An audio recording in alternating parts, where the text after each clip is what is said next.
Hey guys, today I'm going to show you how to change over your CV axle joints in a Hummer H3. It's pretty easy to do. I don't have a lot of options for parts in Australia.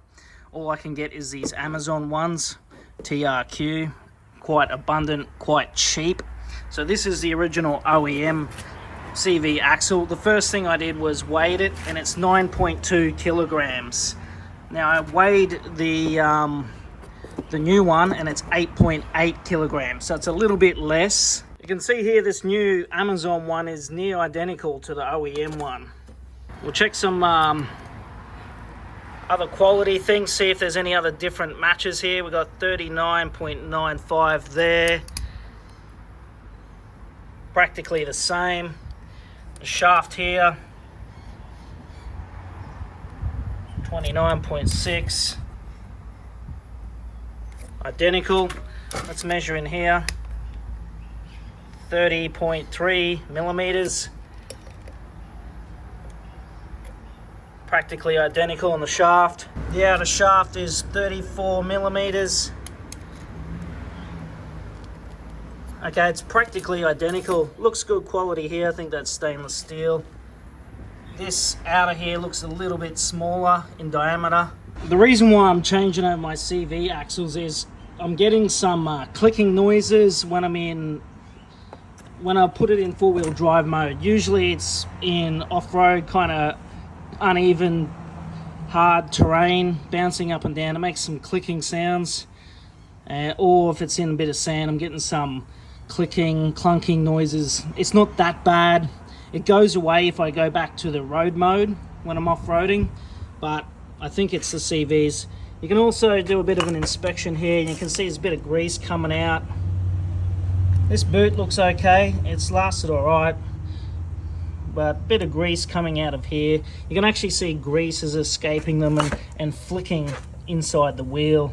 So may as well just do the complete CV. You can see the little boot clip here, a little bit different here. That's one of those more common ones you see at hardware stores. This looks a bit smaller, but looks good quality, I think, and I hope. CV joints is one of those things you don't want to go too CV axles, one of those things you don't want to go too cheap on. You don't want this to break off-roading, but hey, this is all I can get now. One thing I've done in advance to make my life a bit easier is I've sprayed a bit of penetrating oil on all the threads that I need to remove. Well and truly in advance, within the last week. While you got the car still on the ground, just crack this CV.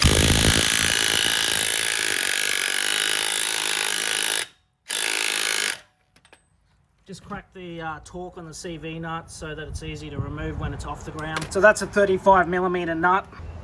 So to change the CV axle, you only have to remove this bolt here from the steering tie rod. You've got to remove that.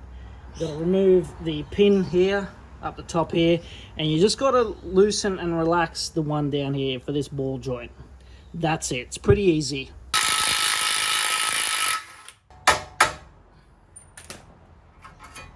It's a good idea to undo your ABS sensor cable and your brake line, just so it doesn't get snagged or pulled in the way.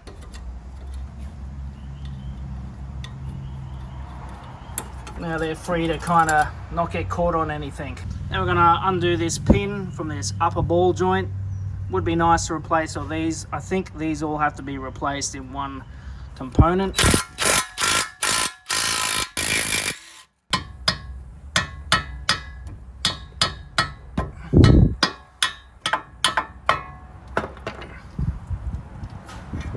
Now you don't have to remove the lower ball joint, you just need to loosen it. It just needs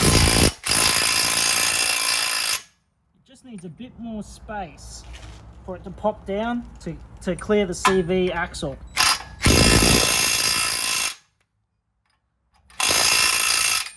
We'll try that.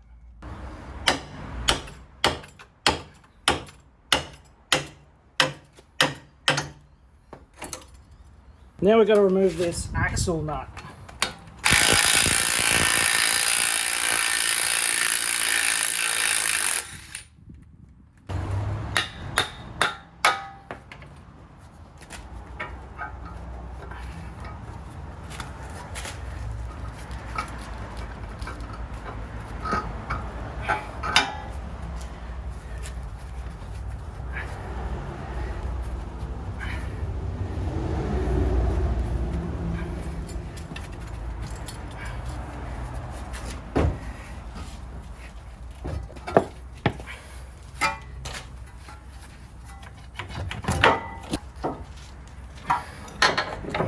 There you go, we successfully got the CV axle out. Be crazy not to replace the seals.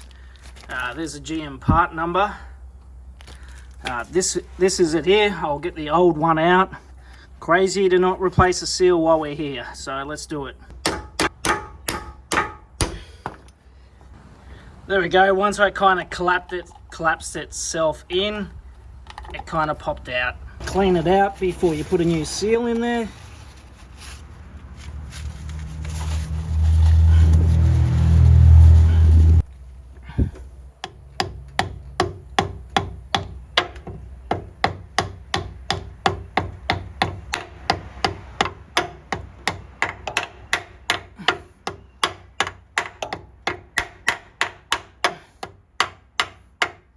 Looks good.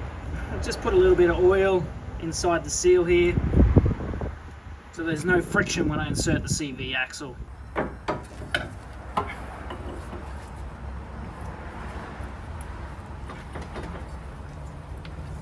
Now when this goes in, you've got to make sure there's a bit of a pop click sound, that it's all the way in.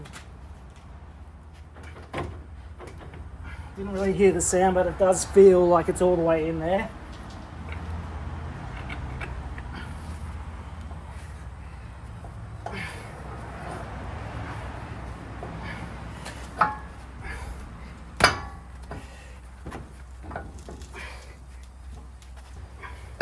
Now the more pressure you got relieved down here, the easier it is to get this in. Okay, I just unhooked this here and it gave me enough, release enough pressure for me to get the shaft back in.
Okay, so this bolt here is 71 Newton meters, same as the front steering.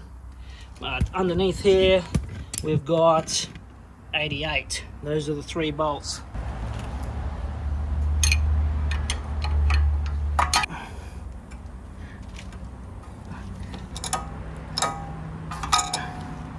There we have it, guys, just this last nut left.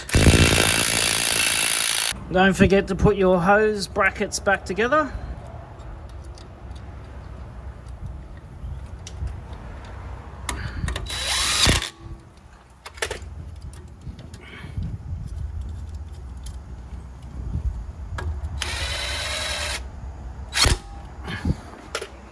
And I did remove this one, so better put that back. There you go, guys. Hopefully these CV axles give me trouble-free off-roading for years to come. I'm going to put the wheels back on and take it off-roading and give it a test drive. See you guys later.